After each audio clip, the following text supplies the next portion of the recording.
Not like no Messi finally achieved his World Cup dream by leading his country, Argentina, to win its third crown on penalties in one of the greatest finals in the tournament's history.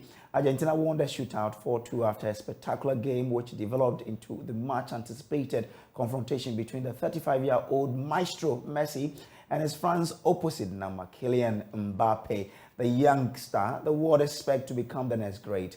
Joining me to review the tournament as FIFA president, described as best ever, Joy Sports' Gary Al Smith and French journalist Frank Simon, chief editor of 2022 mag.com. Gentlemen, thank you so much for your time. Now, let me start with you, Gary. Is this really the best World Cup ever?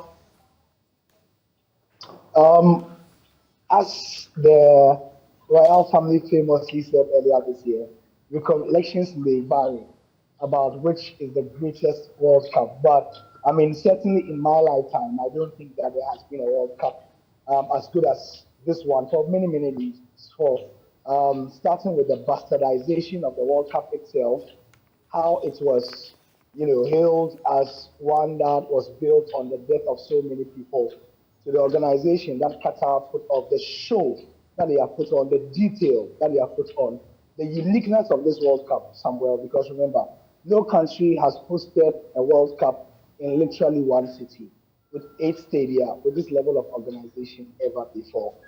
Whether it was the greatest and best final ever, I don't think that's in dispute. Whether it was or is the best World Cup ever, I think that a few people may say that their individual experiences of certain tournaments may trump this one. But after the final, I think it's quite unanimously agreed that the excitement, the drama, the fact that Argentina won this game 4 different times. They didn't win it once, not twice, not 3 times, 4 different times, including on penalties. Suggests that this is probably the greatest World Cup final ever. For people who were there and witnessed that spectacular game of a final, what were their takeaways? You were on grounds. Well, takeaways. Kylian Mbappe is magic. He's not just a good footballer. He's someone. He's magic. For somebody so young to be so confident to carry the game on his back as he did is something that you have to see live to believe. He's completely fearless, totally dominant, in complete control of his emotions, and literally carried a dead France team to the brink of a World Cup upset that has not been seen in a very, very long time. That is one takeaway. Two, that Leo Messi is, into brackets, arguably the greatest footballer of all time.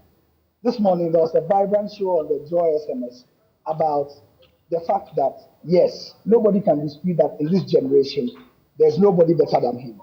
What is being disputed is whether he is better than Diego Maradona, his idol, and Pele of Brazil.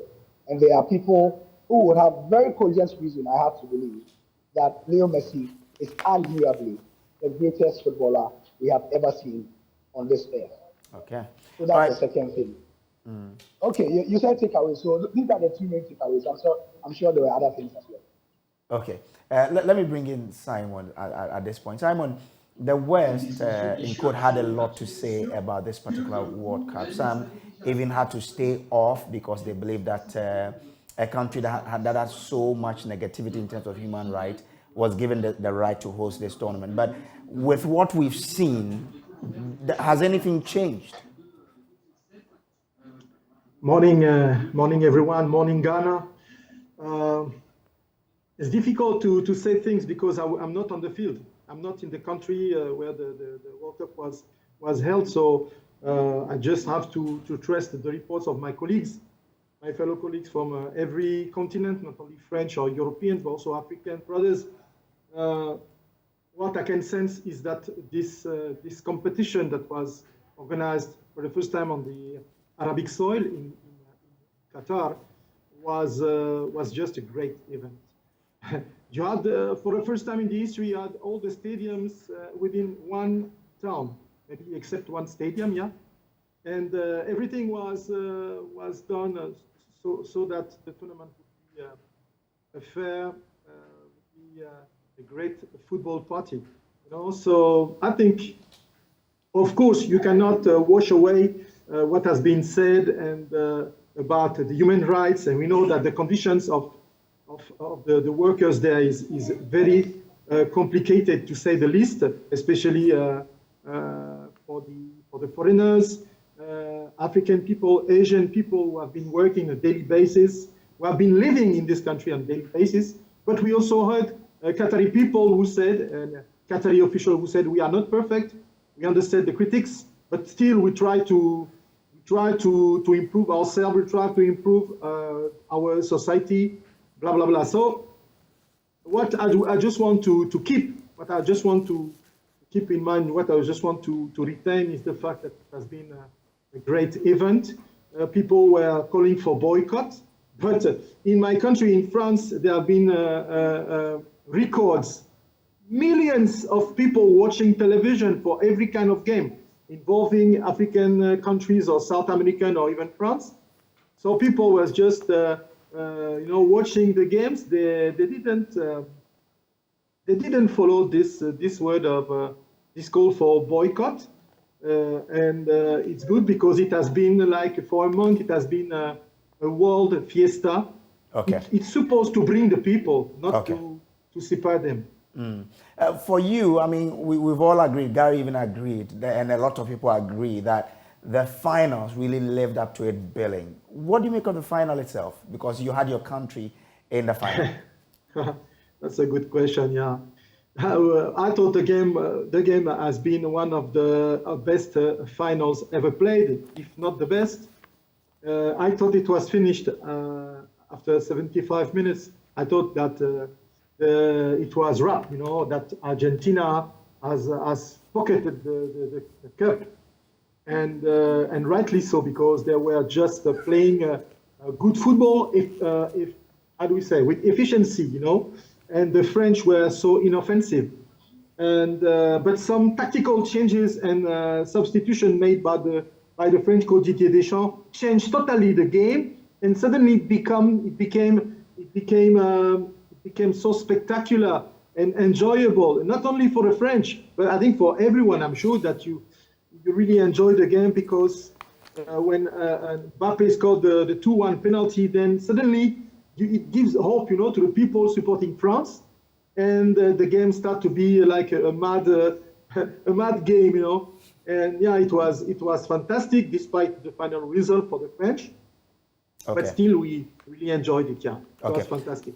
Gary, before I let you go, what lessons should FIFA and the football world pick from this tournament going into another tournament that we're looking forward to unfold in the next 3 years? That's a very interesting question. As for lessons, let's begin with the fact of the matter, that football should continue to be a voice for the issues of the day.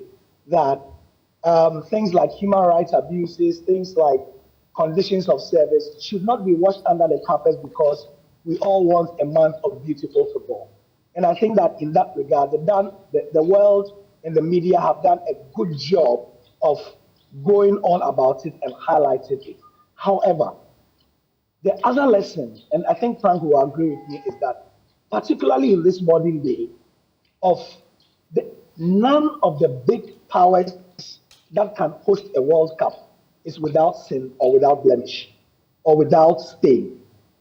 And so when we are speaking about a country that has been given a right to host the World Cup, and we are speaking about their flaws, I think that it is important that we all contextualize it and do it in a way that will help them to become a better society by the time the World Cup ends. Because I think Frank will agree with me again that the Western media have singularly put Qatar on the chopping block in order to bastardize them and make sure that nothing Qatar has done will be good. All the way to the final, when Qatar wanted to bring a bit of their tradition on the World Cup, they spent almost $7 billion on. For 1 minute, the Emir of Qatar put the traditional Qatar cloak that signifies royalty, that signifies graduation, onto Leo Messi. The Western world say they have never understood before. Remember, Frank Simon is one, Frank Simon here, and for those who don't know Frank Simon has probably covered more African Cups of Nations than more black journalists on the African continent. Okay. What Frank will tell you is that when African Cup of Nations comes around, when the Asian Cup of Nations comes around, even Formula One, even boxing events, every single country wants to put their imprint on the tournament. Frank, Kojo, Brace. Oh, it turns out that most of you are called Samuel and Frank as well. Now, you remember the 2008 African Cup, Samuel? You remember the small girl in the Kente who held the trophy? Yeah. It was Ghana's way of letting everybody not forget that this was held on a Ghanaian soil. When Cameroon hosts it, they do the same. You understand? Yeah. When Germany hosts the World Cup, they do something for us to remember that this was what was done in Germany. So for me, the biggest lesson for the world is that the next World Cup will be in the United States, in Canada and Mexico. There is no country in this world that will want to let the branding opportunity pass where the world will not ascribe or associate a World Cup with them. So for us, I think that Qatar has been overly bastardized. And they have done a good job of staging what I consider to be one of the best organized World Cups in history. Okay. You are in Qatar. I'll go to Frank, but before I let you go, has it changed how Qatar is in terms of, human rights? Has this World Cup changed anything? Oh, yes. As Frank said, Qatar got the right to host the World Cup in 2010, don't forget. From 2010 until now, they have been under serious scrutiny to the extent that they have done a lot of work. Okay. But I will be the first to say that, I have as a Pan-Africanist, I have read a lot of literature, and I will say that Qatar have done a lot of work, but they still have a lot of work to do in that regard. Okay. And so we have to, as a collective human people, make sure that we put them on their toes and ensure that this World Cup is a way for them to do better and treat people better. Even though, to be honest, from what I have seen in the past month, Samuel, the truth is that, remember, there are two words involved here. There is the word called migrants, and there's immigrants. What is the biggest difference? Migrants come on their own free will to a country to work. Nobody forces them. And so the people we are talking about here are economic migrants. That's a key difference. Immigrants are forced by circumstances in their countries or locales to move to countries to go and find work. And so the big question is, Brace, if I have moved from Ghana to Qatar, nobody has forced me, and I am being paid $100 a month, and you say it is not enough. The big question is, well, if it is not enough, why don't I go to my home? But the other question is also that, you see, as human beings, you can't say that because I am leaving my home where there isn't enough and I am coming to work for you, you should just throw anything at me. Okay. That is why I sum up to say, as much as Qatar have done a lot of work, there's still a lot of work to do to improve on the economic conditions of the people who work in this country. All right. Grateful. Frank Simon, for you, you are in France. You were in the finals. You lost it. What are the sentiments this morning in the country? Deception from my fellow countrymen, but they knew it would be complicated because we are missing many players, key players, before the kickoff of this World Cup in Qatar. Players like Paul Pogba and Kante, and we lost just before the competition. We lost Kunku, Christopher Kunku, and so many others. So we knew that the team would be affected by the missing guy. But still, despite the players missing, they reached the final. Eventually, they lost in the penalty shootout. Yeah, people are disappointed, but still there are some positive feelings, because it gives hope with this new generation of players like Randall Colomwani and Kamavinga and Chouameni, all of them. It gives us hope for the next competition. I'm not a French supporter myself. I've been covering, like Gary said, I've been covering African football for more than 30 years. So I've been cheering and African teams mostly. And also now I'm in charge of a website doing Arabic football. So definitely, just to rebound on what Gary said about Qatar, because he didn't give me the opportunity to respond. But yeah, it's we have been very sad, and we have been writing what all these Western media said about Qatar. You know, this how do we say the bashing, the Qatar bashing, yeah. And when the competition started, suddenly, especially in France, the people, the media were more on more about the pitch itself and the games. But still, in the mainstream media, they kept on writing and bashing against Qatar, and things cannot change in a month's time. It's not possible.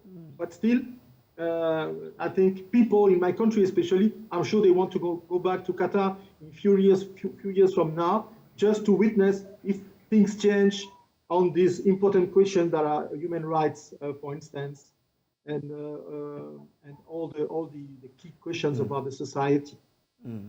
Well, once I'm told you have experience about covering African teams, this is the final question to you. Yeah. What do you think Africa should pick from this World Cup, such that in going on to the next World Cup, Africa can do better than where it left off?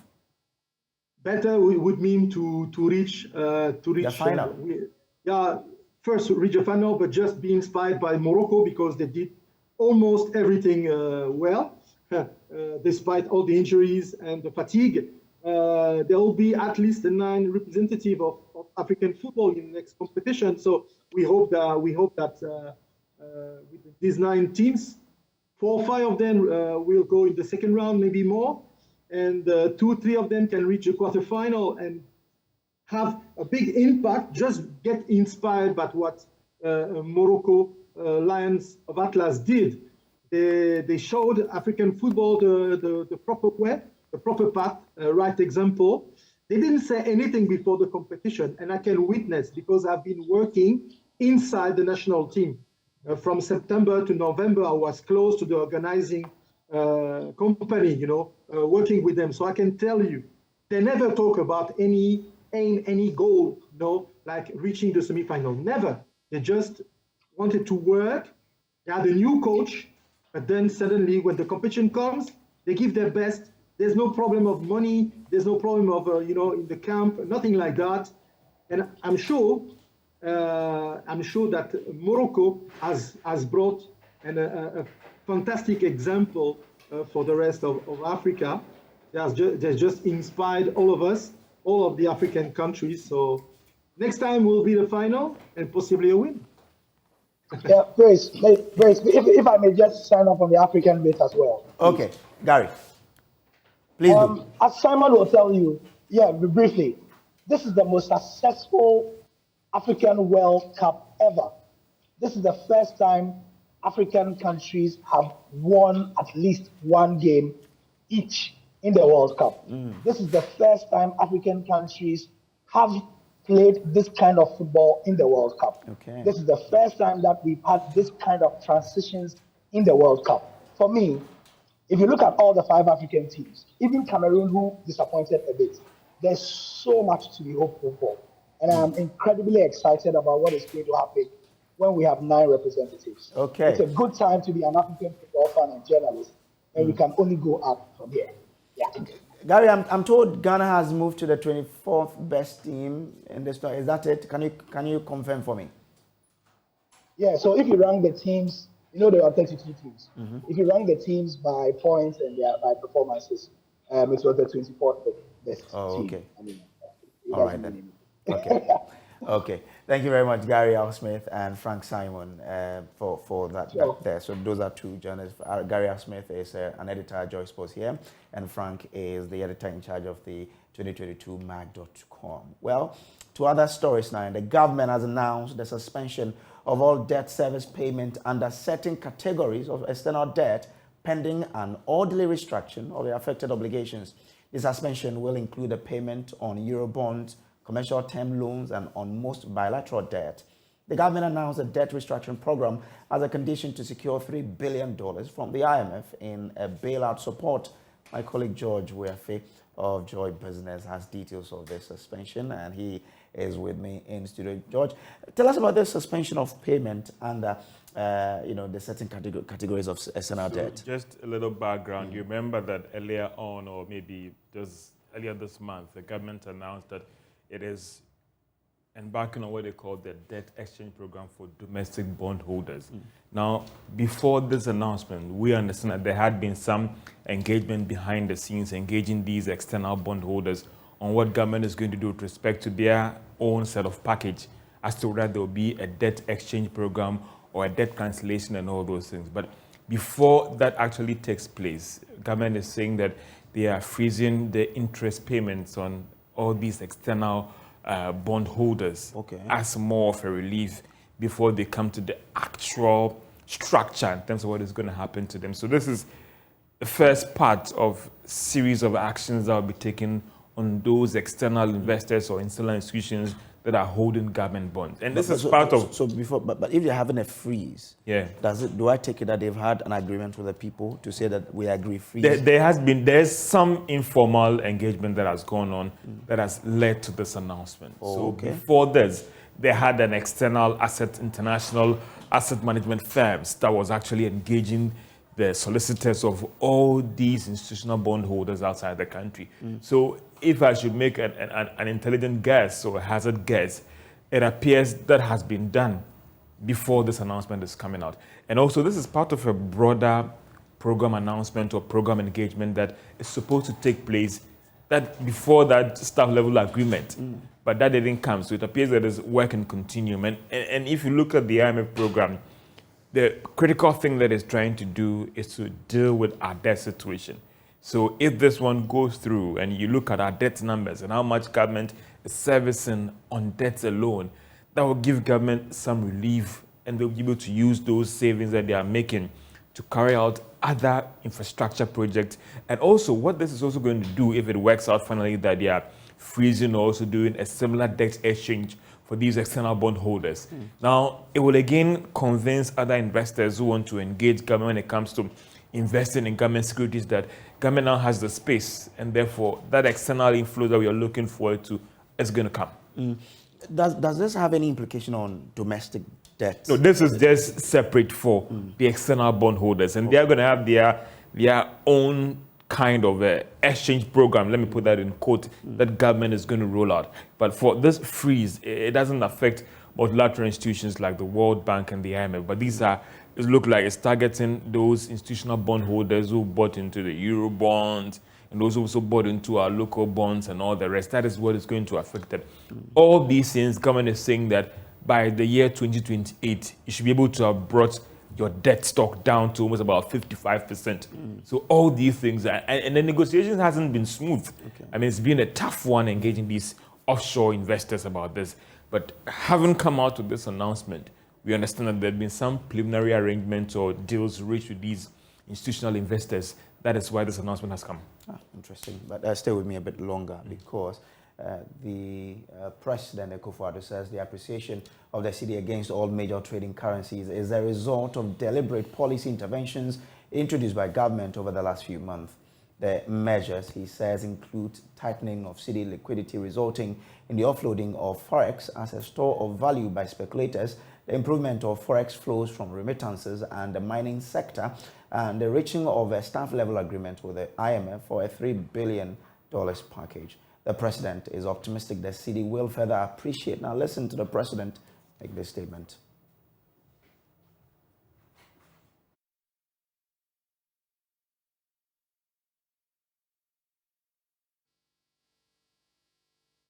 From the supply to the market. Continue with a single unified forex forward auction and some modest targeted bilateral support to critical imports. and the implementation of the gold for oil swap transaction, which will significantly remove forex pressures on the Cedi.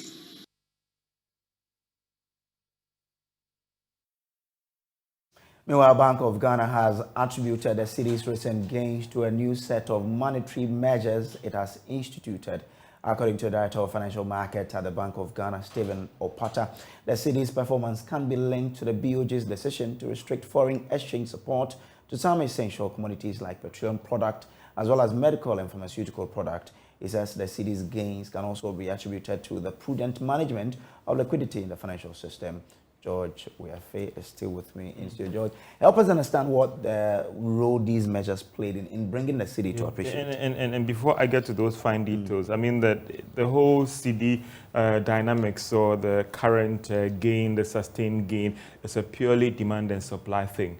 And you don't want to also attribute everything that has happened to the Bank of Ghana, but you also would not take away that some measures that the Bank of Ghana implemented some months ago that some of us were questioning or some people were questioning, maybe it is now yielding the desired result. It was believed that, and I want to stress that there was some excess liquidity in the market. And when there's excess liquidity in the market and people cannot find what to do, what people also wanted to undertake or maybe do was that they want to hedge against inflation. And the best thing was that go out and buy more dollars. So that excess liquidity was fueling the purchase of dollars by companies, individuals who didn't need those dollars at that time. So you had a situation where the Bank of Ghana thought that, listen, apart from also dealing with inflation, let's hike the policy rate. And that would find a way of mopping up what they describe as excess liquidity in the system as well. They've also used several monetary measures to mop up excess liquidity. And so that might have also helped in checking the amount of demand for dollars out there. And that is doing that as well. Also, the Bank of Ghana's decision to say that, listen, we are going to manage our reserves. So what we are going to do is that we're going to extend support for what they describe as essential commodities, the medical supplies, and then also petroleum products. Doesn't mean that they are stopping anybody from bringing in rice. If you can find other sources of dollar support for your imports, go ahead. But the Bank of Ghana then meant that we are going to advance support to these essential stuff. Now, what we're also learning that the bulk or distribution, they used to demand a lot of dollars. I mean, some had to go into the black market to demand huge amounts of dollars. What we understand now is that even at their last auction or support, Bank of Ghana gave them about 85% of their dollar demands. So what that meant was that it is also cutting back on demand by these BDCs that goes out to the market to demand dollars. That one has also contributed to what we are experiencing right now. Other moral suasion, trying to clean up the foreign exchange market, ensure that you reduce the activities of black market operators and ensure that those who are licensed out, all those measures have done. But also you can't overlook the fact that our decision to sign up for an IMF program has brought about some renewed confidence in the economy. So those who are trying to take their funds out, businesses that were freezing loans, discussions and all that, they are bringing that back. And that is also contributing to what we are seeing right now. On the global market, the value of the dollar has lost some value as well. So that is also working out what we are experiencing right now. So yes, of course, BOG has contributed largely that's sustained gain. But also there are other factors that has contributed. But if you want to do percentage-wise, maybe you give it about 60-40 or about 70-30 in terms of their actions that they have taken that is contributing to the sustained stability that we are. I mean, some will say that, listen, the problem is about sustenance and all that. Yes, but there is always a marginal depreciation that it's okay for every currency. Even the dollar right now has depreciated. So you cannot have the Cedi being 2 Cedis to a dollar or one forever and ever. There will be some margins of depreciation and appreciation. Maybe 5%, 10% might be okay. When it goes beyond that, then we should be worried. But the fact is that BOG has taken certain actions that is contributing to this. What would be the fiscal support as well by government? If that is what the IMF program would do, to have that sustained confidence in the economy. Some have argued that, listen, we will still witness some depreciation next year, but it might not be compared to the over 30% that we saw, 40% that we saw last year. And that might bring some comfort to businesses, their supply as well. And to us as well, because when I went to the filling station, I had to spend some 600 to fill my car. I was happy. Some few weeks ago, I had to spend more. So when the dollar keeps coming down, it tells you how connected the economy is into these FX developments, that if we're able to stabilize the FX situation, the rippling effects on petroleum prices, today transport fares have come down. We also get them from the BDCs that at the next window, there will be another margin of reduction as well. What would be the cascading effect? Maybe when Bank of Ghana started hiking the policy rate then and taking some extra monetary measures, we didn't see the effect then. Maybe the pass-through is being felt right now on the FX market and even other sectors of the economy as well. I'd love to stay on with you a while longer, but we have to. Grateful to you, George. Grateful also, man. For joining. George, we have is with the Joy business. Now, to politics now, Johnson Asiedu Nketia, the chairman of the National Democratic Congress, has given the strongest of indication to the ruling New Patriotic Party that the 2024 general elections will not be like the 2021. According to him, the new executives are prepared to give the NPP a run for their money. Delegate at the just-ended NDC National Delegate Congress elected Johnson Asiedu Nketia to lead the team of executives that will steer the party's affairs to the 2024 polls. Asiedu Nketia, popularly known as General Mosquito, beat his closest contender and immediate past chairman Samuel Ofosu-Ampofo by a clinching 5,569 votes. Mr. Ofosu-Ampofo obtained 2,892 votes, while Yahweh Dusay had 52 votes, and Niyama Shite received 38 votes. In his victory speech, the new chairman said he and his team are prepared to sacrifice their lives to free Ghanaians. There is more in the following report.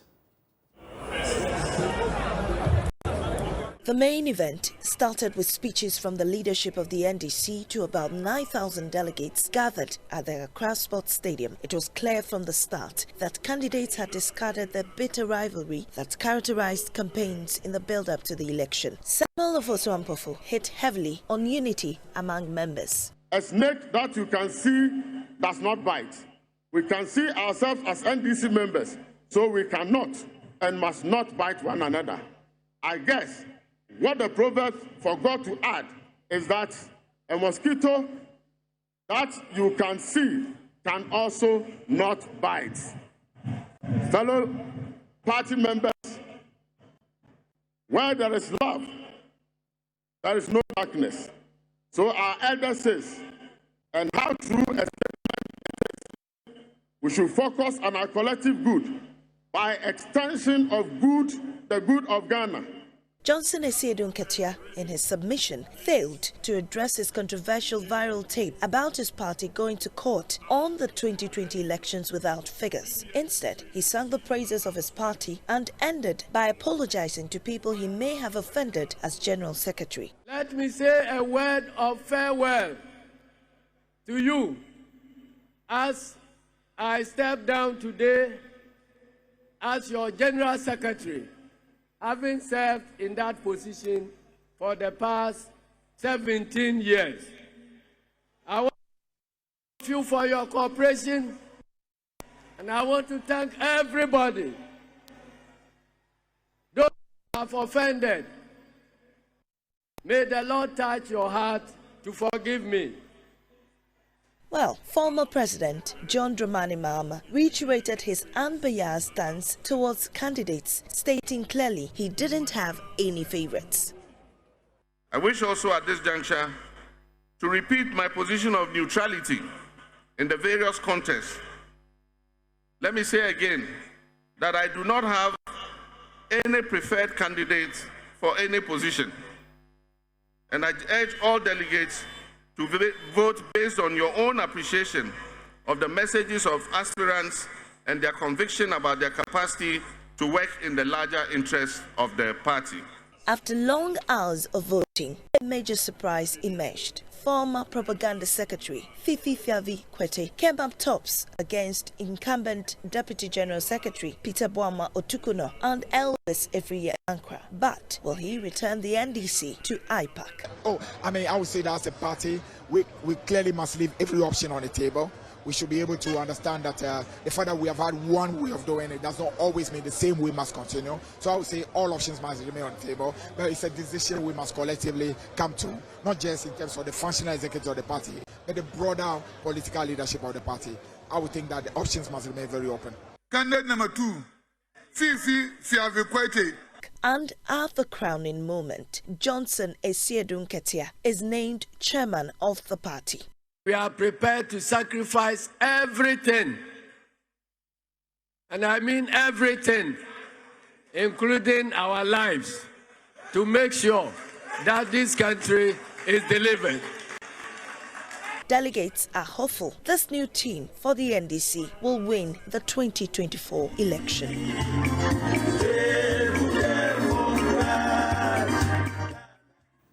Now, reacting to this development, a fellow of the CDD, Dr. Osai Kwapon, says post-election issues must be handled properly by the party.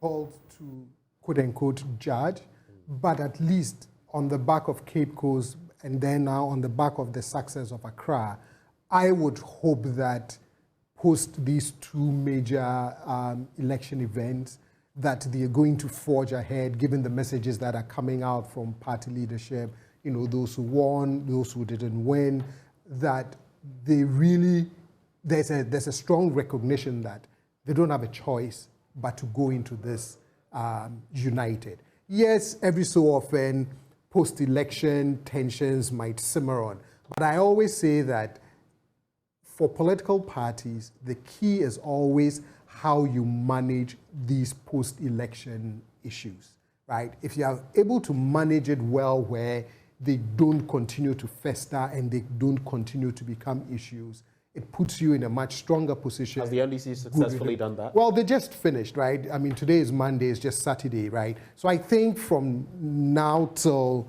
you know, as they get themselves ready for 2024, their inactions or their actions and inactions will be very, very important in ensuring that, you know, tensions don't simmer, the issues don't persist, that they will be able to present a united, because they need that. You can't afford the luxury of having cracks in your party. The MPP wants to break the 8. Precisely. And they also want to seize power. And so they if also, you are not united, obviously. Exactly. And then you are also coming at the back of this 8-year cycle thing. You have an incumbent government that is really vulnerable at the same time to some of the economic challenges that the country has faced, right? So if you look at the nature of the political winds blowing, if you are the NDC, you want to make sure that you are united to the point where you can take full advantage. Yes, 2 years is a long time in politics, but you don't want internal frictions to be the reason why you can't seize the moment, you know, and prevent the breaking of the 8 and, you know, be able to vote out, you know, the incumbent party. So they don't have a choice but to make sure that the issues don't persist. Marketing lecturer Dr. Tutu Boahen says the result in just ended NDC Congress indicate that swing voters are kingmakers. And they are strictly not predictable, right? So if you check, we have 2 different cohorts of voters in Ghana now. I mean, the core partisan voters. And then who will always vote exactly along certain lines. Yes. Right. So for them, you can't change. Okay. All right. But the most interesting thing is that you realize that the swing voters, who are actually the kingmakers, who decides whether victory will go in the way of NDC or MPP, you know, they are the kingmakers, and they decide whether NDC will be victorious or NPP will be victorious. And these guys have certain things that they look for. And if you check, the share of NDC and the share of MPP have all reduced, okay, coming from 2016 to 2020. Core partisanship has reduced, all All right. So if you are saying that you are organizing an election today for NDC party members and MPP party members to vote, the 50 plus 1 would be very, very impossible for the two parties to achieve. And your sources? You're so watching the news desk here on the JoyNews channel. We'll take a quick break. When we return, we'll bring you business. Stay with us.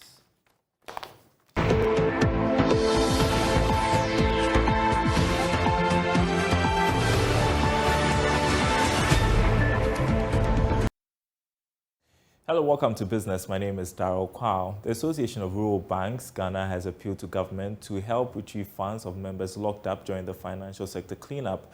According to Managing Director of AIB Apex Bank, PLC, Alex Kwesiwa, the debt exchange program may affect rural banks if funds are not retrieved.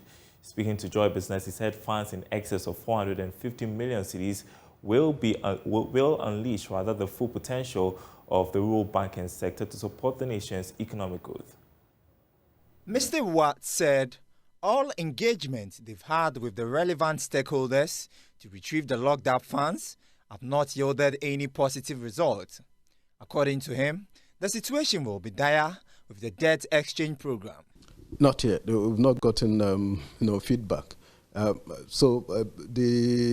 It becomes much more critical now because the fact is that these monies have not been received. Now we are also going to enter into a debt exchange program by which investments of rural and community banks into government bonds, they are not going to receive any interest payments. They're coming up 2023. And so it's a matter of concern. These monies are quite significant. And we expect that, we all don't know, maybe as part of the reforms that are coming associated with the whole economic package, we expect that maybe certain key decisions may be taken along that matter. But the fact is that the locked up funds together with the bonds involved in the debt exchange program, these are major hits to the industry that we think that government should take particular attention. Speaking on the bank's target for 2023, he maintained that the bank will focus more on digitization. He also explained that agency banking and small and medium enterprises would benefit from the bank's initiative next year. Digital banking, making sure that we set up the platforms for rural banks to roll out agency banking, internet banking, mobile banking. By the grace of God, the World Bank and the Ministry of Finance, they are supporting us to implement this, and we are far advanced in preparations towards the implementation. And we know that by next year, we should be done with implementation. That our financial performance is efficient. The structures in the bank, we run efficiency in our processes, making sure that we cut out, looking at the economic situation that we face, unnecessary expenditures, so that we can have an efficient bank, being run well, and being stable also, taking into consideration the instability in the economy. AIB Apex Bank will in 2023 continue to support rural banks to expand their operations. James Eshen's report for Joy Business. And like we reported at the top of this bulletin, government has announced the suspension of all debt service payments under certain categories of external debt pending an orderly restructuring of affected obligations. The suspension will include the payments on Eurobonds, commercial term loans, and on most bilateral debt. The government announced a debt restructuring program as a condition to secure $3 billion from the IMF in a bailout support. Now, William Tripa is Associate Professor of Finance at the Andrews University, joins us on Zoom with some reaction to this. And so we have been talking a lot about external debt restructuring, expecting government to make a move on that. Now we have the statement from the Finance Ministry. Your thoughts on this? Good afternoon. So with my understanding, it's becoming very difficult, especially with some of the terms that we have with our external creditors. I'm sure that is why government in his quest to get a speedy agreement established with IMF, is excluding some of the external debtors. It is very easy for government to renegotiate with the bilateral lenders. When we say bilateral lenders, they are the IMF loan and World Bank loans. They are the ones that we are going to them. We already have some existing loans with them. So we'll be asking them to give us some possibly discount on these loans. At the moment, there's about 30% of our external debt in the hands of the multilateral loans. So if government wants to achieve its debt servicing, I'm sure this option is the shortest route to get agreement. With most of the bilateral and commercial loans, it requires government to go back to Parliament to get the approvals on these contracts. And looking at the current structure of Parliament, the government may delay. So that is why I'm sure government is going out with these extensions. If you listen to the statement very well, the government is not also ruling out future borrowings. What government intends to do when they borrow in the future is to make sure that the interest payment is very small in terms of the percentage charge if government should go on that route. Yeah, I'm wondering though how difficult or easy will it be for these suspensions to be carried out? Just like we've seen with the domestic debt restructuring, we've seen some pushback from stakeholders. Is this an easy thing to do, and what would be the implications for government?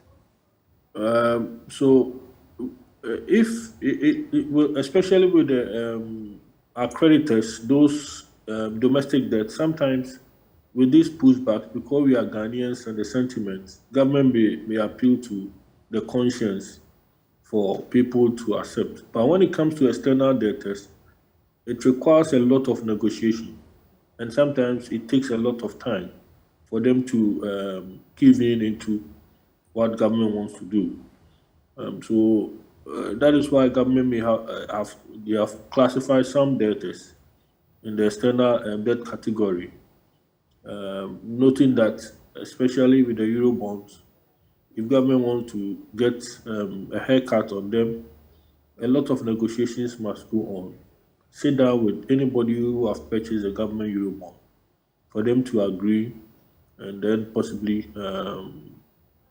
accept the terms of government. The legal structure of some of the loans are very detailed, and you need a lot of technical people with also the ability of negotiation skills to be able to help government achieve what they want to do. And it takes time. We are running against time.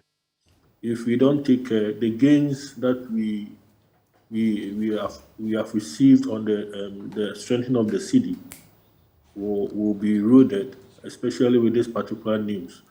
Government must take very care of that. All right. We are told that there are some financial transaction advisors that have been recruited for this purpose. We'll keep monitoring the reactions to this. Hopefully come back to you in the course of the day and have a discussion on this. Thank you so much, Associate Professor of Finance at the Andrews University, Professor Williams Pepper. Now back to you, please. Thank you very much, Daryl. You may have big plans for Christmas, but have you thought about the homeless who are struggling to get even a meal a day? We bring you a story of AC Aqua, a homeless mother of 5 who is calling on benevolent people not to allow her children starve this Christmas. There is more in this report by Esther Nkrumah. Christmas is in the air. Many are planning to have a wonderful time. But there are also many slumming it hard on the streets of Accra. Among the many homeless people, the story of AC sticks out like a sore thumb. Economic pressures forced her to flee her hometown of Cape Coast to Accra for a supposed greener pasture. She found a job and later love and settled down. AC seemed to have everything figured out until her husband died in 2015. Everything she had built began to crumble, Left with 5 children to cater for, she struggled to even put food on the table.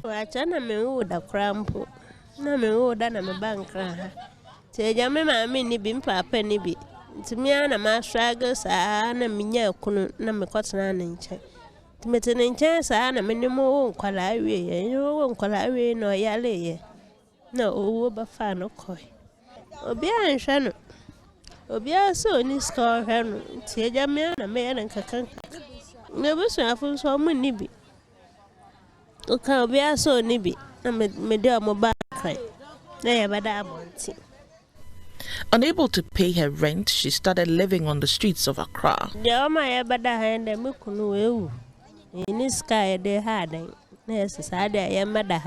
About 7 years. Her family is always on the move. They carry all their belongings to where they find to lay their heads. The belongings she struggled to gather over the years for herself and her children are constantly at the mercy of the weather. I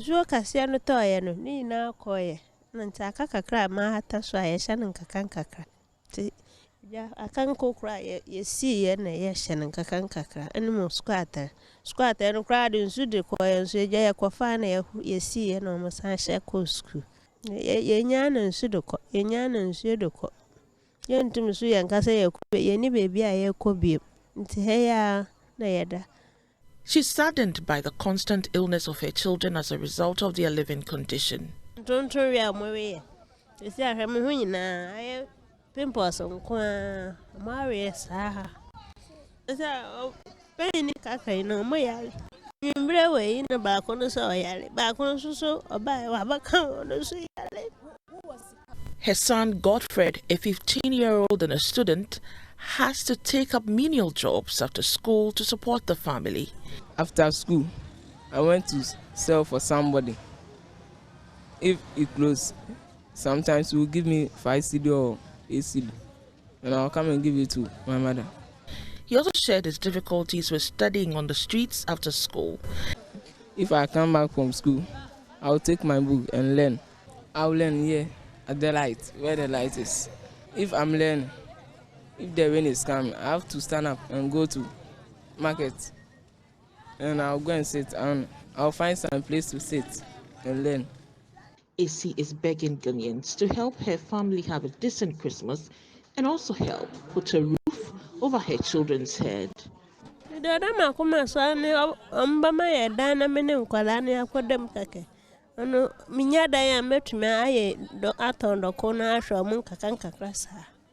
Esther Nkume's report read to you.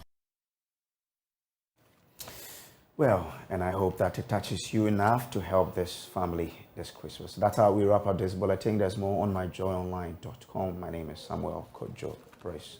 Good morning.